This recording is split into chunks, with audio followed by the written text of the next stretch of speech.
Hello friends, this is Vinayak from VB Education. Welcome back. So today we are going to continue with the Water Prevention and Control of Pollution Act 1974. Till now we have seen till section 2. Today we'll try to cover some part of section 3 to section 12. Section 3 to section 12 of the Water Prevention and Control of Pollution Act 1974, it talks about the constitution and composition of the central board and the state boards. The central board is covered under the section 3 subsection 1, 2 and 3. Now let us try to understand the constitution of the central board under section 3 subsection 1. It is defined as under: the central government shall, with effect from such date as it may by notification in the official gazette, appoint, constitute a central board to be called the Central Pollution Control Board, to exercise the powers conferred on and perform the functions assigned to that board under this act. So basically it is the central government which is going to appoint the central board, and that central board will be called Central Pollution Board Control Board. Naturally it is a pollution control, so it is called a Central Pollution Control Board. And how this central government will notify? It will notify through its official gazette. Okay, and the central board such formed, it will be able to exercise its powers, and it has also to perform the functions which are assigned to it. Now let's see the composition of the central board. In the section 3 subsection 2 clause A, a full-time chairman being a person having special knowledge or practical experience in respect of matters relating to environmental protection, or person having knowledge and experience in administering institutions dealing with the matters aforesaid, to be nominated by the central government. So the central government will nominate one chairman under the section 3 subsection 2 clause A. Now under the section 3 subsection 2 clause B, such number of officials not exceeding 5 to be nominated by the central government. So section 3 subsection 2 of clause B, it states that the central government will nominate not more than 5 people, 5 officials. Okay, so here it is the word nominate is used, it is not appointed, right? So the central government is only nominating the officials and not more than 5 officials.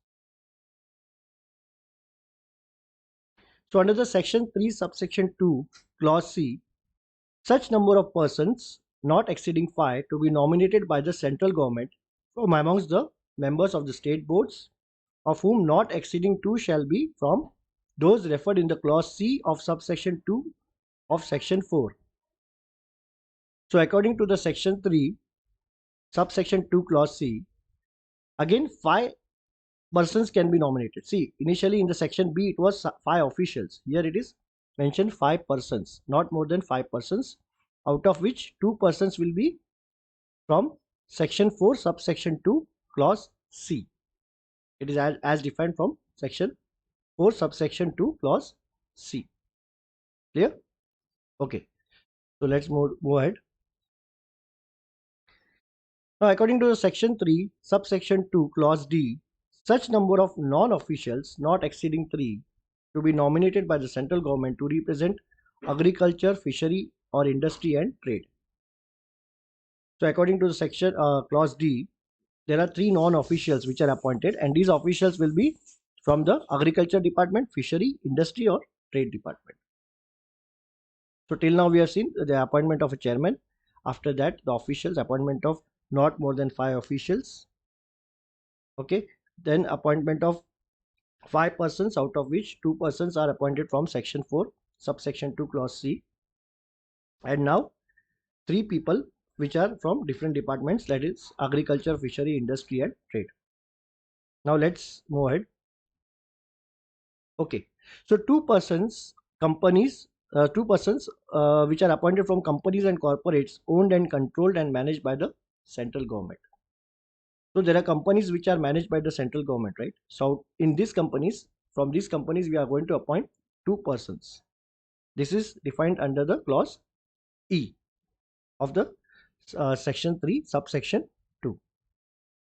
And finally we have a full-time member secretary possessing qualifications, knowledge and experience of scientific engineering or management aspects of pollution control to be appointed by the central government.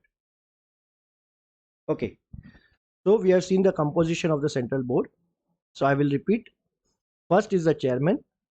Second will be 5 officials which are appointed under the section B, clause B. Then under the clause C, we have 5 persons, out of which 2 persons are from the section 4. Section 4 deals with the state board. Okay, so section 4, subsection 2, clause C. We have 2 members selected from this. Then we have 3 members which come from various industries like agriculture, fishery, trade. Again, then we have 2 people which come from the companies which are controlled by the central government, controlled or owned or managed by the central government. And finally, we have 1 secretary, and she possesses the knowledge and experience of scientific engineering and management aspects. Okay, so this was for the central board. Now, for the state board, I will have another video. Thank you till then. Bye.